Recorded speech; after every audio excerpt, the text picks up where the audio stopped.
Hey everyone, thanks for joining. Today I'm speaking with David Ben Moshe. I became aware of David when I'd read an article he'd written in Newsweek, and it was, I'm a black ex-felon, and I have a message about cancel culture. And I mean, I found it a really interesting article. Some of it kind of resonated with something I'd written about similarities between fundamentalist Islam and, cancel culture, woke, or whatever you want to call it. Hey, David, thank you for coming on. Thank you for having me. So yeah, I figured, like I said, we could start with your article. Now, you'd written about, how you're an ex-felon and, the difficulties you'd had even after leaving prison. And then you were comparing that to cancel culture. So if you wouldn't mind going a bit into your article and then we can go from there. Yeah. So the basic premise of my article started from something that I noticed that we have this cancel culture where someone makes a mistake and then we feel the need to punish them and then chase them down and take away all their future opportunities, no matter the severity of their crime, whether or not they apologize, whether or not they're acquitted. It's something that just follows you along for the rest of your life. And I really saw a parallel between that and what's happened in my life, where I was young, I made some very bad mistakes. I ended up in federal prison. I served my time. I was released early for good behavior. I was released early from supervised release, which is like the equivalent of probation in the federal system for good behavior. I got my life together. I became an upstanding member of the community. I even consulted for the police department. And after all these things I'd done, I was still constantly being punished for the crime that I committed 10 years ago. And just never being able to get over that, I could see one of the problems with how we treat people with cancel culture, when we don't allow people to make amends, it causes future problems. Like one of the reasons why recidivism in the United States is so bad is that when you have a felony or a criminal record, it is almost impossible to get work. And by extending forgiveness to people, you allow them to re-enter society. Okay. The similarities, I just want to put that aside for a second. Like, I remember my dad. Now, my dad did this because, he was starting his business and he was a bit cheap. But there was a program in Canada back in the early 80s, early mid 80s, where it was people who had been released from prison, you know, or I think they also had refugees in there because there was we were getting like an influx of refugees coming in from a few different places. The government would pay the majority of their, like, it was like minimum wage jobs. I think at the time it was like $5 an hour. So the government would pay $4 and the employer would have to pay one. So for my dad, it was like, okay, I'm paying someone $8 a day instead of 40, so I can get, but they had those kind of programs. Now, okay, I agree with you there. Like if you've served your sentence, done your, done the time that you're supposed to do. I mean, the whole point is to rehabilitate someone so they can come back into society, but I mean, society has to let them in, right? So are there any kind of programs like that? I'm just curious. Like, are there anything from the government or whatever to help you get back, like get work and get things like that? Or Very few, almost none. As I understand it, there's certain state systems that have small programs like that, but most of them do not. And on the federal level, there's trade shops. Kind of the closest program they have to that is almost a worse situation where inside the federal system, they do have a business called Unicor, where basically they have businesses inside of the prison system. And while people are incarcerated, they can work. And after a few years of working hard, they reach the top of the pay scale and make $1 an hour, where they can allegedly learn job skills in that one industry. But those programs are very small. There's not enough room for everyone. In my stay in prison, I was told, like, yeah, like if you're not going to be here for at least 10 years, don't even bother applying because it's going to take 6 or 7 before your name comes up. So, and then I tried some of the trade programs, and the trade programs were abysmal. I did a carpentry program supposed to teach me how to do woodwork. And basically what happened was we all went to a classroom, and the inmates who had prior experience on the outside being carpenters did work for the prison for free to build things, and no one got any education. It was just like a pen to keep us in. So, like, this is just okay. Again, like I'm, I think the prison system again, I'm outside looking in, and I'll look at this, and I think it's, from what I see there, okay, there's definitely changes need to be done. I think for profit is probably one of the things that has to go, but wouldn't it make more sense? I mean, I still, like, I'm trying to figure out the logic of this. Like, I want to get back to the cancel culture, but this is, I try to understand the logic of this. Like, wouldn't it make more sense to actually give the people the skills they need than to waste money on? I mean, it's like the government, like the waste of government money. And I've worked for governments, and I've worked on government contracts, and I've seen a lot of that. And but I'm like, no, but something like this, like, I still don't get that. Like, if you've got a carpentry shop, you want to teach people carpentry, then you make them work for, like, actually bring out product instead of teaching people. Like, I just don't understand, like, what the thinking behind that is. I don't actually know. Kind of from when I zoom out and look at the big picture, I think it's unintended consequences of very poor incentives. There's just a lot of money in the federal prison system. There's a lot of money in the criminal social justice system for the war on drugs, which has caused this grossly overpopulated system that makes a few people with a lot of power very rich, and they kind of want to keep it perpetuating, because if you're the person who has the private prison or interest in it, you're making lots of money on it. Like, this is good for you. People coming back is good for that person. Yeah. No, it's just, like I said, it just boggles the mind. It's just like, you're totally counter to what you should be doing. But and where that really ties in, which also talked about into the article, to woke culture, is that we have, like, this is a huge, obvious, serious problem.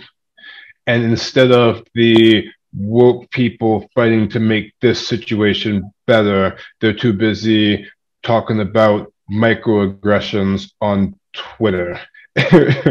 And, professors not using the correct pronoun, and there's real atrocities and systemic racism in the country that they could be fighting to solve, but that's all being ignored because we're focused on something completely different.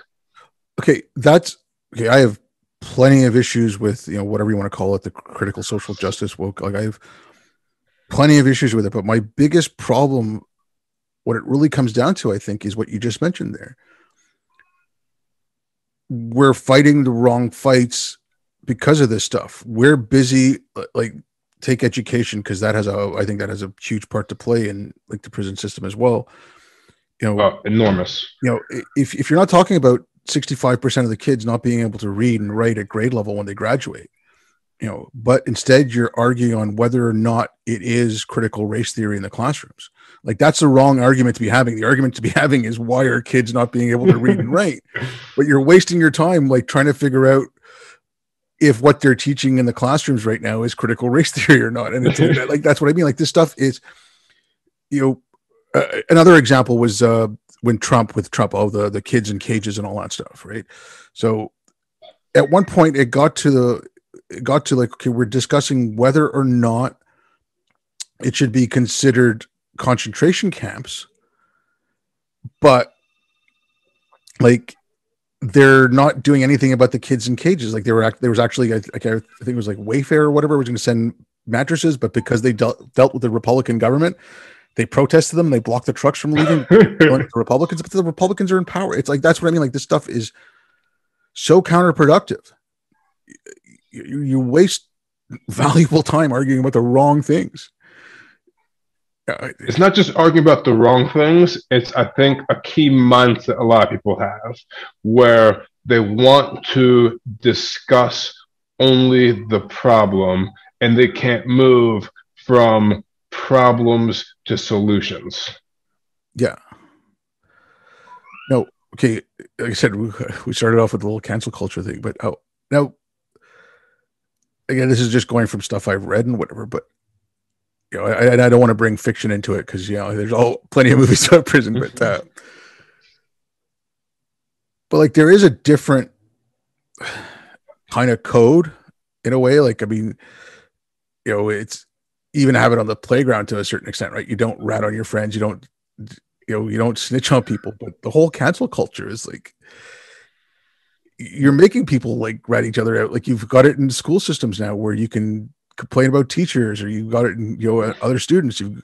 They actually and encourage it on university campuses where like, oh, if you see something, call someone out. It's just like which is exactly what we see historically in totalitarian regimes in Soviet Russia, communist China. Like that's how you enforce these systems, because they can't watch everyone. They don't have that technology yet. They need to make a culture of people telling on people for breaking the rules and norms so that they can stop the talk. That's the only way that they can really stop it. Yeah. And I mean, and at that point, you're at the mercy of whoever doesn't like you. I mean, I've worked in some places where, like when I was in Haiti, I was speaking to some of the people there, and it's, they talk about when Duvalier was around, and it was, like complete dictatorship. And it was, someone was angry with you, they could just rat you out for no good reason, and then that was it. You're done. And whether it's true or not, it can be the rest of your life in prison because someone said you spoke badly about the regime, and now everyone's got a self-censor. No one can say what they think. And it's easy for the people who control that system to stay in control. Now, like comparing your situation to, I'm just trying to think. Okay, take someone like Brett Weinstein. Yes, he's doing his podcast. I'm sure he's doing okay. Like I'm not, and he got a settlement from Evergreen, but will he ever be able to teach again? Like, is it, like that kind of thing? Like there's, and in your case, like, you were denied admissions to a university program that you wanted to get into. And it's, well, no, I was admitted, but so it's actually confusing and technical because so what happened was I was admitted to the graduate school. At no point do they tell you that if you're admitted to the graduate school, you're not admitted to the university because it's automatic unless you have a criminal record. And then they decided to not admit me to the university, making it impossible for me to register for classes. So like I got into the school, I just couldn't register for classes because of my criminal record, despite that I've been an upstanding citizen. And this was a public university, and I was enrolled in another public university and had done nothing but get straight A's and give back to the society. Now, again, with that, like this is, I mean, like I said, if you are going to have people incarcerated, you're supposed to rehabilitate them. Like if you want them to come back into society, you're talking about recidivism. But I think of like with the cancel culture side of things, there was that young girl, I think she was 14, and she was singing a rap song and it was on a video. Then she got accepted to some university, I think in Tennessee. And then some kid in her class who had a grudge against her brought up the video, sent it to the university, and she was saying the N-word. So they were rescinded her acceptance because of that. I'm like, okay, she was 14. B, she was singing a rap song. I mean, I'm not saying she was like, if she was yelling it down the street or whatever, that might be a different thing, but she was still 14. No, I mean, that is one of the things that's very lost in the discussion, especially by the woke crowd, is proportionality. Where, yes, that was a mistake, something she shouldn't have done, but that's not a mistake worth taking away her college 4 years later for. Like, that is like a 14-year-old saying a dumb thing like that doesn't really affect their future ability to give back to society. Doesn't mean that they're a racist. It just means she was singing along to a song and not thinking through the consequences of all the words she was saying because she's 14. That's normal. Oh, you'd mentioned like, okay, no one has answers and stuff like that. Now, like you'd also mentioned like you'd done some work with the police, and I know like like with the gangs in the 80s, there was a lot of talk about that. Like, it was like ex-gang members would go work with the police, try to like, get kids out of gangs and stuff like that. Do they have any kind of programs where they take, you know, ex-felons or ex-convicts and they have them on boards about like conditions in prison or things like that? Or is it, or like people who've been released from prison completely left out of those kind of discussions? Yeah, I mean, I've never heard of people going through prison who they've asked any of our opinions on what needs to change in the criminal justice system. How can we rehabilitate people? It's just kind of like we're separate. Kind of once you go through and you're labeled as a felon, you're just kind of treated like you don't matter. Your opinion is irrelevant, and no, society doesn't care about you. And there's very few people who are like trying to fight the fight and saying like, hey, this is a tremendous amount of people. There's a great op-ed recently written by Jamie Dimon from JP Morgan Chase, where he points out like, hey, the same amount of people have criminal records as have college degrees in America. Like, we can't just let all this group of people not fully work and function in society. It's killing the economy. And it is. You see that especially in predominantly Black, Hispanic, minority areas. Get on this. Like, I'm just curious, like, what about things like literacy? Like, are there any programs in any of the prison systems where they like, because if kids can't read and write, I mean, that's, that kind of seems like something that would lead along to crime because you don't have many other options at that point. Right?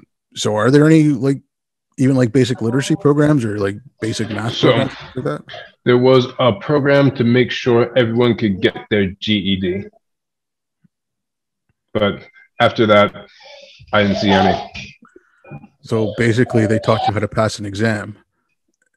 Yes. And once you got through that, they consider themselves like, oh, we've helped you get an education that you can function in society. And when you're kicked out, you have no support. And they just expect people to be able to make it and become law-abiding citizens and support themselves financially after that, which is ridiculous. Okay, is it because there's no oversight, or is it just like it, I mean, is it incompetence, malice, like what's going on, or is it a mixture of the two? Like, I honestly don't know. I would assume it's mostly incompetence. But I personally lean towards incompetence unless you can like clearly see malice. Because I mean, okay, and like I said, I'd worked for governments before, and I realized there's all kinds of issues, but with budgeting and this and that. But I mean, like if there's no oversight on how the funds are being allocated, like I don't understand. Like, is it the same thing like within schools where they're teaching these kids to pass these exams, but the kids aren't actually being able to aren't actually learning everything? So it's like, oh look, they're doing good on the exams. Is it like something like that? Do you think? Or sorry, I mean, definitely not like, yeah, no, definitely not like that, because there's not like an exam besides getting people their GED. There's not like an exam they want people to pass, and everyone knows that the metric to look at is recidivism, and the system is abysmal at recidivism. Okay, so let's talk a bit about that. So how, like what are the stats on that in the States? If I remember correctly, I haven't checked this in a while. It is, I believe there's a few studies that show it's 60-70% within the 5-year period of being released. Jeez. That's like, So if you're getting like almost 2/3 in 5 years going back, is that part of it? Do you think it's like just can't find work or having a hard time coming back into society? Is like, does the time spent in prison affect the chances of recidivism? Like if you'd like been in for a year, would you have less chance than if you'd been in for like 5 to 10 or something like that? Or? I haven't seen research on that. I would assume so. In my experience, it comes down like this. The biggest reason why people commit crimes in the United States are for financial reasons. People selling drugs or stealing to make money to support themselves, their family, their habit, whatever reason they need money for. And when people don't have another way to make money to support themselves, and this is all they know, and it's what is available, like it's what they have to go back to. Okay. Again, it's like I don't want to go keep going back and beating a dead horse here, but like if they don't train, so I just checked real quick on prisonlegalnews.org, and they cite 2 studies that shows that over 9 years for state prisoners, recidivism rate is 83%, and for federal prisoners, 64%. Yeah, I mean it's just not good. Look, getting back to some of the like, the woke stuff and this and that, like, okay, I mean, I'm assuming like life is really controlled inside a prison, but when you see the type of controls that they're trying to put in the classrooms, and I'm not trying to compare it, like it's even with like I've spoken to people like about Maoist China or even like Soviet Russia. It's it's not exactly because your life isn't in danger, but do you see like similarities between like what they're trying to do in schools and classrooms between like how it was in like prison and stuff like that? No, actually, I think it's the opposite. And here's what I mean by that. When I see what's happening now in the educational system, it is a form of indoctrination where they have an agenda. They want the students to learn and to know and to live by. And they're actively trying to get this thing into their head of, critical social justice or whatever you want to call it, as opposed to in prison where they're not actively trying to indoctrinate you in anything. They're just trying to hold you in a box until it's time to let you out and wait for you to come back to the box. There was never like they didn't try to educate me on anything during prison. It was just like, oh, sit in this cell, go exercise. Yep, no forced education of any sort. But also no forced or even like attempted rehabilitation or job education, help me succeed when I got out. Like I had to figure out how to do all of that on my own time. Okay, and then they control your time, so the time you might have to spend on it is like probably limited because of that, right? While they do control your time, it is when they control your time, they're not generally controlling what you're doing with your time, but they're controlling the environment that you're in. So like in the federal system, it's like I told you, when you're at the top of the pay grade, you can make $1 an hour. At the bottom, you make like 8 cents an hour, and everyone's required by law to work. One of the things people forget about the end of slavery in the United States constitutional amendment is it explicitly says that slavery is still legal for the conviction of a crime, and you're forced to work for 8 cents an hour, which is pretty much slavery. Now, but because the system is so overcrowded, that job is basically just holding you a different environment. Like when I was forced to work in the kitchen, they moved us all to the kitchen on our shift, made us put on hairnets and aprons, and then we stood against the wall for 4 hours because there was nothing to do, and so many of us. And They control like when you're in your cells or when you're in the library, when you're in the chapel, when you're out in the yard. But once you get there, there's no one like making you do anything. It's much more they limit the things that you can do, not trying to make you do anything or assist you in doing anything. Again, I mean, just the logic behind that fails me. You're setting people up for failure. You're setting people up to come back. It's like, again, if it's the for-profit thing, it's like, return clients type of thing. Yep. And it's easy to miss because the people who go to prison tend to all know each other, and the people who are removed from that world just never interact with and never deal with it and never see it. Yeah, that's okay. Now I'm not again. I'm making a very, very loose comparison here. So I spent quite a bit of time working in war zones, and now, okay, we were free, like we weren't incarcerated and all that, and I was making a really good salary and everything. But again, some of the stuff you're talking about, like on the bases, like we would sneak off the bases sometimes at night because if we got caught off the base, we'd lose our job and all this. It was just but you're stuck to base. You're told when to eat. You're told like meal times are this time to this time. And it was okay. Again, like we were free and all that. So I'm not like it's a very, very loose comparison, but it was you go from your work to your bunk, and if there was nothing going on, like I worked in IT, if there was nothing going on, everything was working fine. I mean, we're just sitting there watching movies, or it's be like I could be in my bunk watching a movie, or I could be sitting at my desk watching a movie. It was just like, yeah.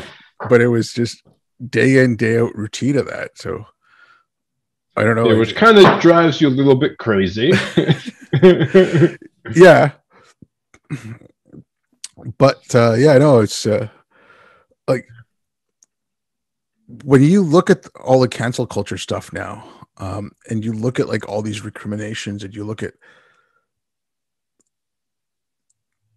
basically no way out for people,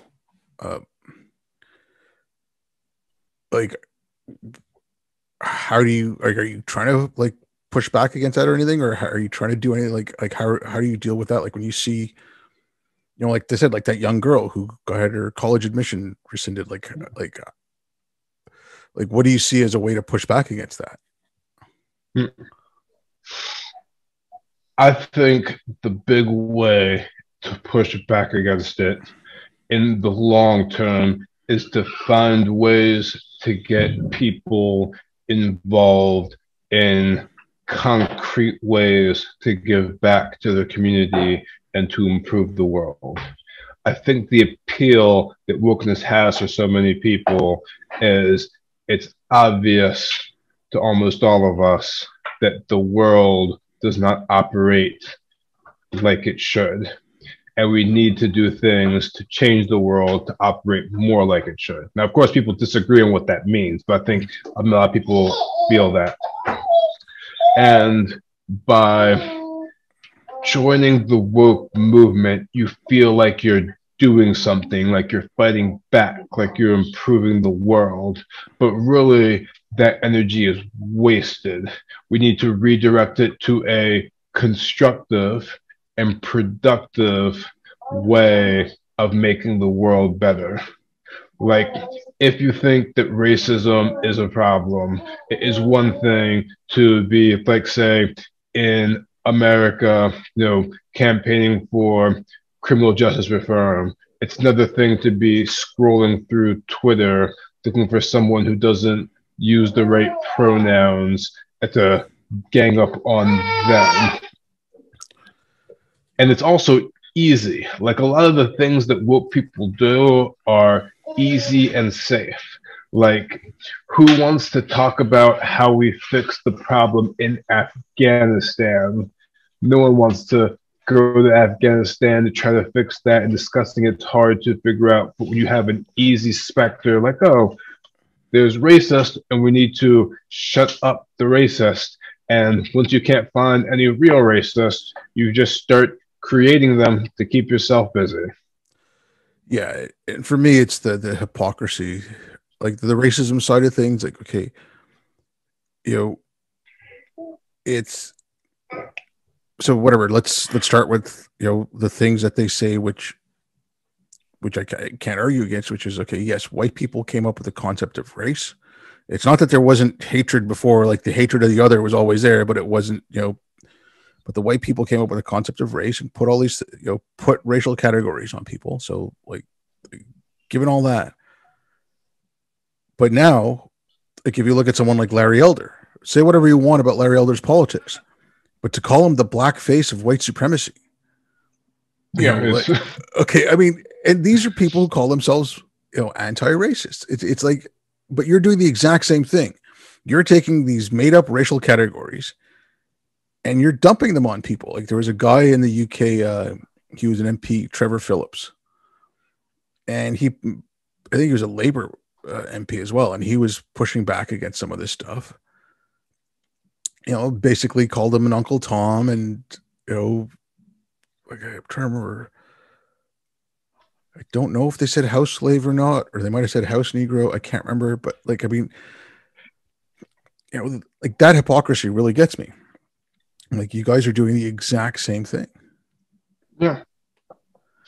I think a lot of that comes to people coming with the solution instead of taking time to understand the problem and find the solution that really works. And when I say coming with a solution, it kind of contradicts what I said earlier about them not being solution oriented. And the way I think about that is they've got a very easy solution that sounds like it will work, but doesn't tell you what you need to actually do. I'll give you an example. It's very much like if we're discussing, how to end world hunger, and we come up with the solution to world hunger is to feed the hungry people. Now let's go out and feed the hungry people. And if anyone says that they don't want to feed the hungry people, then there are 4 people starving and we need to attack them because they're causing the problem. Like it's too simplistic to give concrete actions of how I make it better. Like if we say like, the problem is systemic racism is what America is. If we just stop all the racists, we'll solve the problem. It doesn't tell you what steps to do to solve the problem, what it looks like. It's very much like one of my favorite quotes of all time comes from Albert Einstein. Make everything as simple as you can, but not any simpler. We're taking these complex, multifactorial problems and making them so simple as if just this one thing that everyone agreed on would solve the problem, and that's just not how the world works. Yeah, I mean, I find a lot of it is performative. Like, okay, the anti-racism thing. So whatever the advisory board is for realtors in Canada, don't use the word master bedroom because it has connotations of slavery. Like primary bedroom, and that's to help fight racism. It's like, okay, that's really performative. Or our government. So in 2019, during the last election campaign, the Canadian Human Rights Commission granted to First Nations people who were in residential schools, I can't remember the sum of money. It was like, I think it was over $1 billion, but I could be wrong here. I don't remember the sum of money. So the government that was in power then was the Liberals, and they're in power now. They sued the victims. They sued the people who the Canadian Human Rights Commission granted this money to, because they disagreed with the amount. Now, recently, like, again, like all this stuff about the residential schools came up again. Like they did a report a couple of years ago, and then they started digging up the graves, and they found these mass graves or unmarked graves. Sorry, it was, and the whole thing came up again. And so our prime minister had the flags lowered to half-mast, but he's still suing the victims. He's talking about how great he is by lowering the flags. He brought it up during this election campaign about how great he was that he lowered the flags to half-mast and other candidates want to raise the flags. it's like, it's such performative bullshit. It does nothing. Yeah. I mean, it's just people like virtue signaling. It's like if I signal the right virtues behind the scenes, I can do whatever I want as long as I send out the right signals that I care. It's words and not actions, which is so problematic. But it's also like when you say words, like okay, don't use the word master bedroom. I mean, with that, it's okay. Words create reality. Yes, you can't describe reality without words or whatever. But for them, it's, I mean, it's an actual thing. Like it's almost like they're speaking magic. Like, you know, you have to stop these words. If you don't hear the words, and you can't cast the magic spell. Like again, when you're talking about easy answers, I mean, it's so childish. It's literally comes down to like wish fulfillment at some points. Yeah, like if we're hopeful the problem will fix itself, then like, oh, like what does stopping to use the word master bedroom do to help anyone? To me, it's also like, okay, you know, when they say, okay, don't think about chocolate cake. It's as soon as you say that, that's like, you kind of just only think about that, right? It's like, oh well, don't say master bedroom, and you're getting people to focus on the thing you don't want them to focus on. Like, I mean, okay, the racism. I mean, I think that, you know, that colorblind ethic where you don't put any social significance on the color of someone's skin. You know, it doesn't mean that you don't notice it. It doesn't mean, you know, I mean, you could take demographics, but you know, like if government needs statistics or whatever, but I'm talking about like on a day-to-day basis when you're interacting with people. That colorblind ethic is the way we should be going, but they're getting everyone to focus hyperly on race. And just recently there was a few studies out, you know, and for the first time in a long time, like there is a resurgence in a white, you know, like a white racial identity that's growing, and especially in little kids, because I mean, what's going on in schools, and it's just like, okay, you know, we should be getting, like, we were getting away from it, and all of a sudden we just kind of veered back into this thing, and so it's like, I'm like, they're counterproductive to what they want to do. Yeah, and that is like the biggest problem with wokeism in my mind, is that it's making the problem worse, not better. And there's like still so much work that needs to be done to make the situation better. Okay. Now you, I know I'd asked you this, like, but you'd mentioned there's not a lot of programs and stuff, but with any any interactions you had with people who worked in any kind of like rehabilitation programs or people to, like, you know, get you back on your feet or anything like that, or even counseling in prison, like, did you run the gamut of people who were like, you know, completely unwoke to, like, you know, like from like, I don't know, take from like, you know, Enlightenment values to like Ibram Kendi? Like, what was the spectrum of the people you like the public officials you dealt with while you were in the system? Just mean, nasty people cussing me out for the most part. Yeah, like you again, like these woke people aren't like in counselor roles in the prison rehabilitation system, like trying to help these people get jobs. They're on Twitter complaining. I had one counselor in the halfway house who was a great guy and really tried to help. But outside of that, across the board, the counselors and the rehabilitation, they were mostly just people on power trips, degrading us, telling us how worthless we were, and doing nothing to help.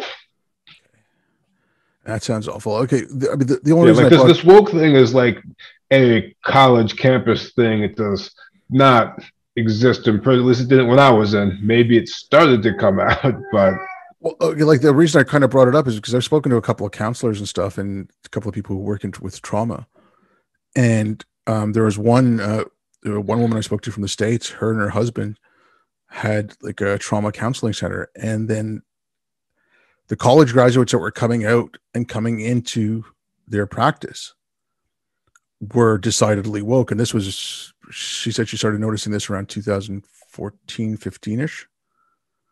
And I mean, they had like a big power struggle in there. It was like the counseling center that they'd started. And I'd spoken to a few others, and it's getting into counseling, and it's getting into therapy, and it's getting into a lot of these things. So I was just curious if you'd like run across. I mean, I just try to wonder how they could design a program to, stop recidivism. Like, what would they be doing? Like, would they be getting prisoners to read Ibram Kendi? Like, I have no idea.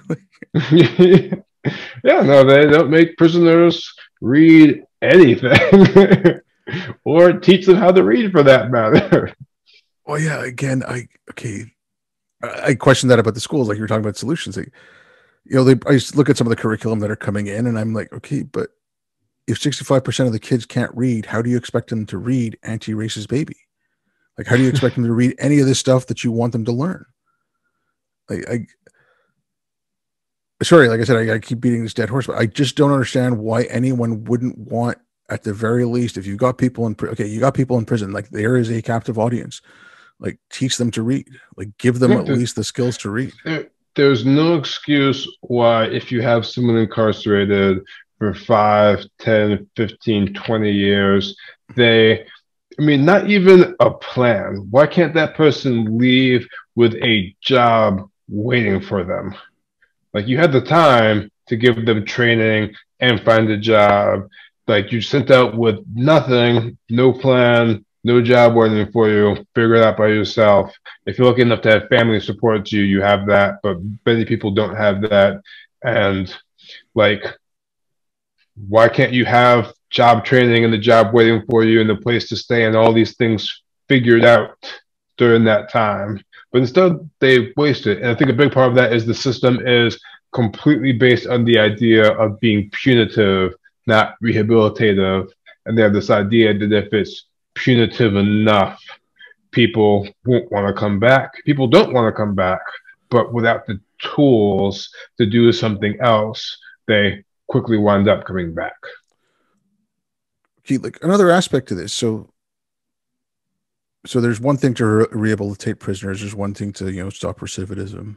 But what about fixing some of the societal problems where people go to prison? Like, harping on the education. It's just, they're not, getting rid of standardized testing and getting rid of evaluation is not going to help the students who can't read and write. And that's not going to help, Black communities, like I said, Latino communities. It's not, it's certainly not helping the Asian communities, which for some of them, it's like the only way out. Like, I think it was in New York City, the Asian community had the largest number of people below the poverty line. Even though there's, whatever the crazy rich Asians, if you want to go that route as well. But and Harvard decided like, oh, we're going to raise the bar higher for the Asian students. Yeah, but like I said, getting rid of that isn't helping. So when do you, I don't know how, if you do any kind of work with the community or anything like that, but like, again, I find that the woke solutions, like quote unquote solutions, are not dealing with the actual problems. And not even attempting to deal with the problem. Like, I've never heard a woke person talk about what to do about the, school to prison pipeline and solutions to fix it. They're too busy talking about like, oh, we need to apologize for racism. And again, I've just never seen any of them have any real solutions, or even discuss or attempt to have solutions to the problem, short of, if we defund the police, it'll solve everything, which is obviously not the answer.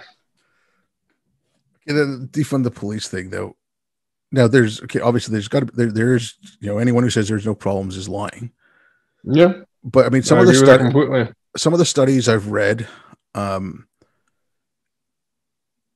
these are things that came out in the last few years. It's just Okay, part of the issue was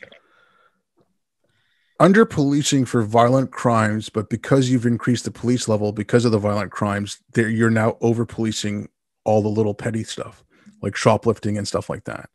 So, you know, that creates animosity. That creates, you know, if you see police, like people are going to get their hackles up, and the people are, you know, like there's not a good relationship between police and community because of things like that. And that's the real problem. In my mind, in my experience, like a lot of the friction comes from giving the officers, who are generally good people, these ridiculous laws to enforce that put them just at complete odds with the community. Like the fact that we still, like as a nation in America, haven't like said, hey, like the war on drugs didn't work. It was a complete disaster. Let's end it. Like still so many states, like small amounts of marijuana are illegal and people go to prison for them. Like, have we not completely fixed that problem yet? Yeah. Okay. I mean, and I know people are gonna like, you know, oh, that's slippery. Okay. First of all, I think like, you know, pot, like any cannabis product should be just legalized right now. Like, you know, whether it be a pot or hash or whatever. Now, when it comes to things like heroin and whatever, I mean, like you can decriminalize it and get people into treatment, or, you know, decriminalize it and they get it from a government facility instead of like from a dealer or something like that. So, I mean, you take, you know, you take the market away, then they're going to have to go somewhere else. But, you know, so like, I'm okay with taking the market away, but I don't know if I'd want to see like heroin legalized. Like I said, I mean, like like decriminalized in the sense of like you can go to a government facility and actually get your fix, but at the same time get treatment. You know, like like incorporate something. So those harder drugs like the heroin, the cocaine, I don't have the solution for what would make that a better situation. It is tough because they are hard drugs that are dangerous to people.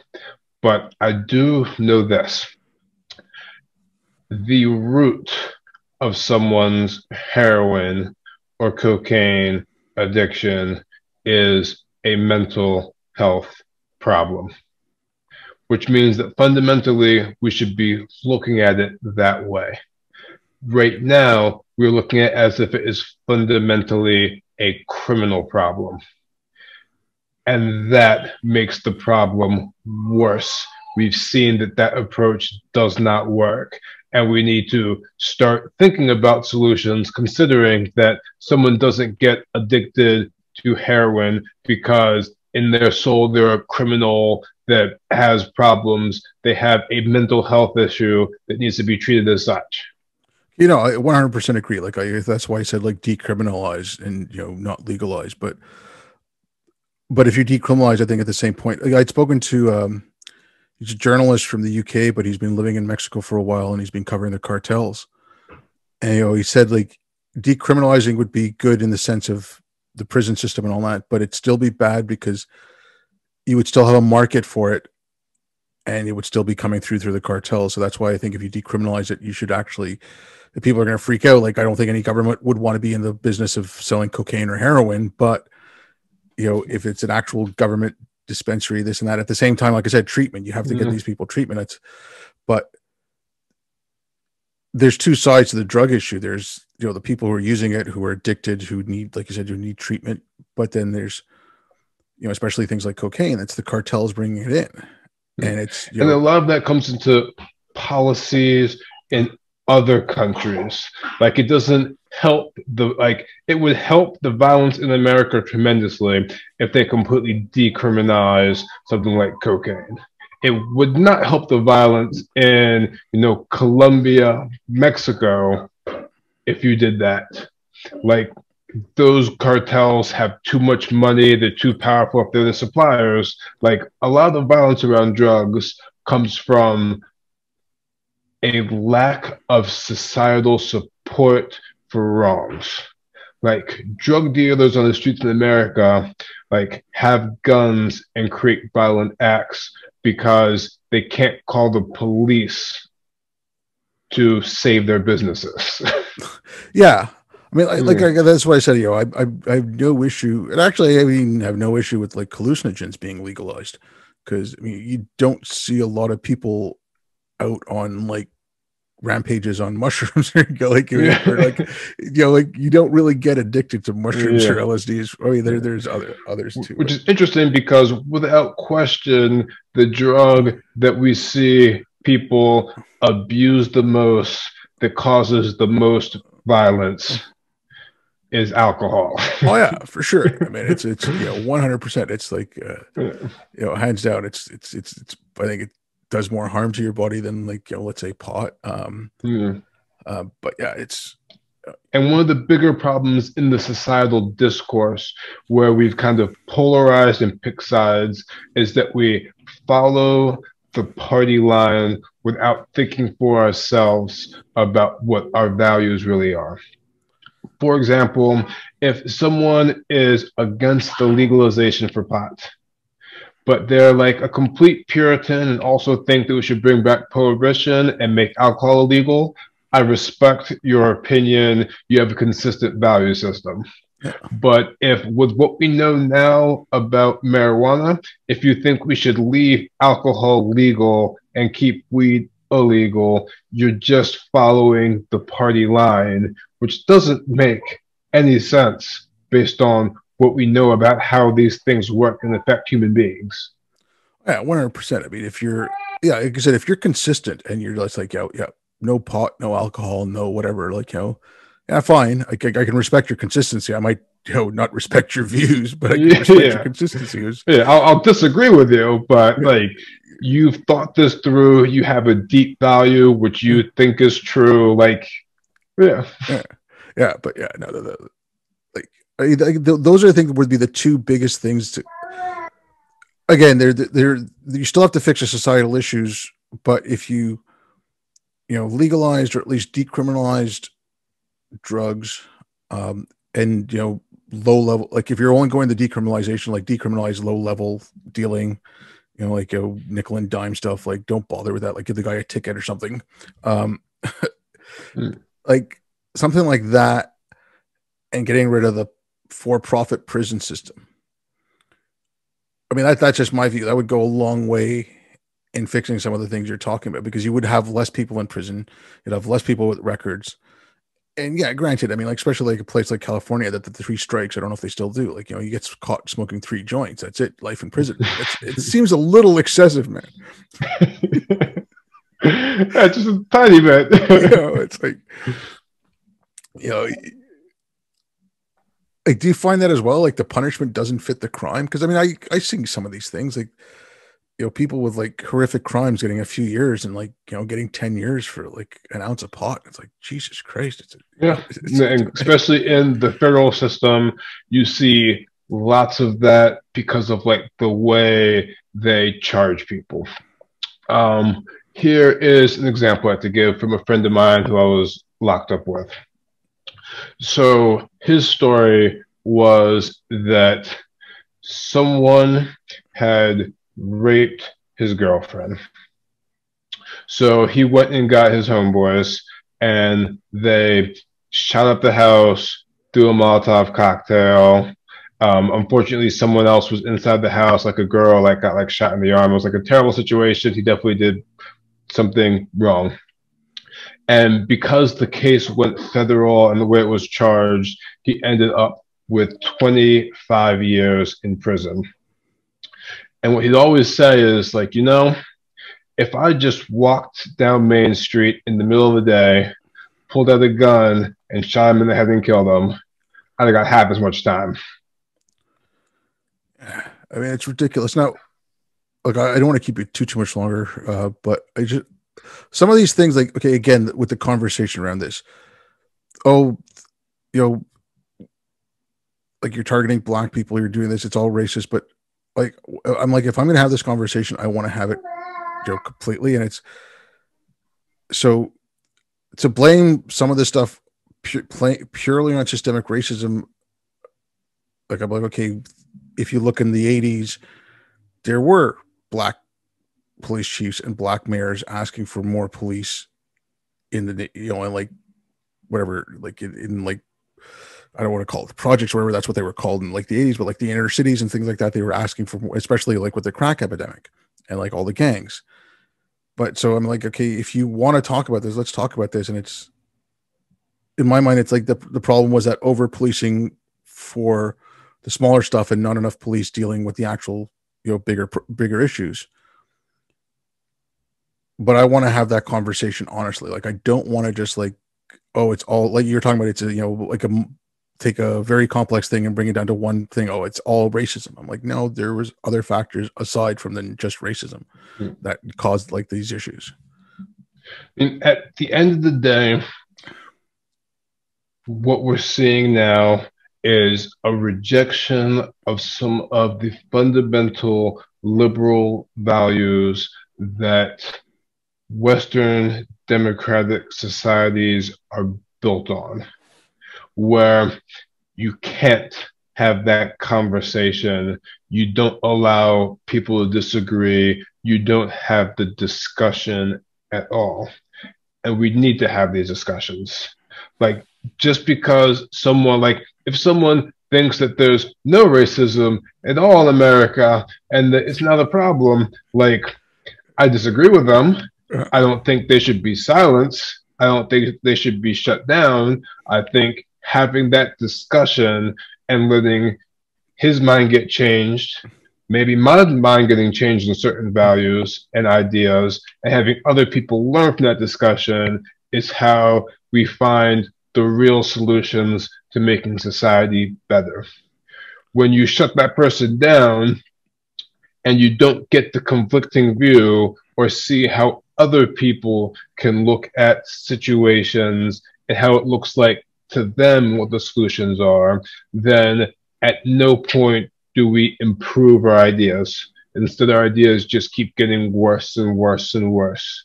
And a badly implemented idea can be much more dangerous than a malicious idea. Yeah, I mean, I agree with that all completely. But one of the things you said there, though, it's like getting away from liberal values. That's one of the things with this stuff that we like sticking, like, with like, you are not. People are now guilty until proven innocent, instead of the other way around. Like in the cancel culture, in like in the court of public opinion, now you're guilty, and then you have to prove that you're innocent. Like as soon as you get targeted as racist or transphobic or homophobic or any of these things, like, no, that's it, you're guilty right away. And even in the extreme cases, people just don't understand the value of being innocent until proven guilty and why we need to give it to everyone. Remember, during the Derek Chauvin trial, there was a tweet going around where it's like, why is there even a trial? There's a video of him doing it. It's like, well, because our system is based on everyone being innocent until proven guilty, and that video is evidence that makes it easy to convict him and to punish him appropriately. Taking away the trial doesn't help us get the appropriate punishment. It just gives the state power to abuse other people who are innocent in other situations. Like, we need the right to trial and the presumption of innocence. That's a good thing. Yeah, exactly. I mean, and it's like, I don't think people, like the whole John Rawls thing, like the veil of ignorance. I don't think they've put themselves in that position where, if for whatever fluke of chance you find yourself in that position, you'd want that for yourself. So like, at least afford it to other people. Look, like I said, I don't want to keep you too long, but it was great talking to you. If you want to let people know where they can get a hold of you, and like I said, I'll put a link to your article in the description. Oh yeah, thank you. Yeah. So easiest way to reach me is Twitter at Real D Ben Moshe. Right. Well, again, thank you very much, David. It was great talking to you. All right. Thank you very much. And thanks everyone for listening. I'll be back.